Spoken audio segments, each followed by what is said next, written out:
कंगना रनौत ने operation blue star की 37वीं बरसी पर खालिस्तानियों और कांग्रेस दोनों पर जमकर निशाना साधा। कंगना ने सोशल नेटवर्किंग ऐप कू पर कहा कि आज के दिन ऑपरेशन ब्लू स्टार पंजाब में कांग्रेस के शासनकाल के दौरान हुआ। ये हमारे देश और उसके लोगों के बारे में बहुत कुछ कहता है। कथित खालिस्तान का एक बड़ा हिस्सा कांग्रेस नेताओं द्वारा पाकिस्तान को दे दिया गया था, लेकिन आतंकवादी इसे पूछने की हिम्मत तक नहीं करते। आतंकवाद सुविधा को देखते हुए अपनी आवाज उठाता है। दुनिया का इतिहास परस्पर विरोधी है, क्रूरता और मनोरंजन। कंगना ने खालिस्तानियों से सहानुभूति रखने वालों पर तीखे सवाल उठाए और बहुत कुछ कहा। कंगना का पहला सवाल यह था कि पंजाब की सत्तारूढ़ कांग्रेस सरकार यहाँ शासन कैसे चलाती है, क्योंकि ऑपरेशन ब्लू स्टार उस समय केंद्र में कांग्रेस के कार्यकाल के दौरान ही हुआ था। उन्होंने दूसरा सवाल खालिस्तानी ताकतों के गलत इरादों को लेकर उठाया। खासतौर पर कथित खालिस्तान का एक बड़ा हिस्सा विभाजन के समय पाकिस्तान को दे दिया गया था।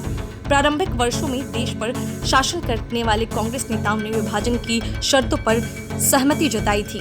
हालांकि इसके बाद भी खालिस्तानी आतंकवादियों को और उनके चाहने वालों ने कभी भी पड़ोसी देश थे पाकिस्तान में पंजाब प्रांत के अपने अहम हिस्से को लेकर कुछ भी नहीं पूछा।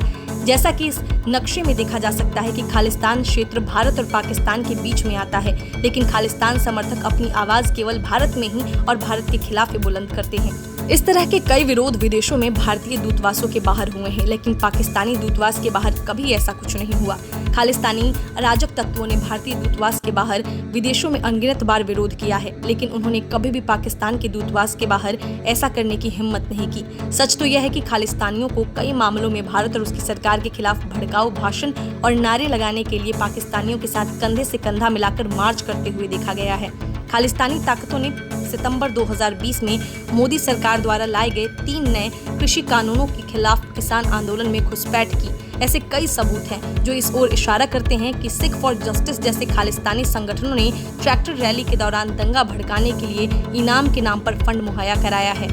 एसएफजी के प्रमुख पन्नू ने लाल किले पर खालिस्तानी झंडा फहराने वाले को इनाम देने की घोषणा की थी और 26 जनवरी को कथित किसानों के एक समूह ने लाल किले पर सिखों के पवित्र ध्वज के साथ 2 झंडे फहराए।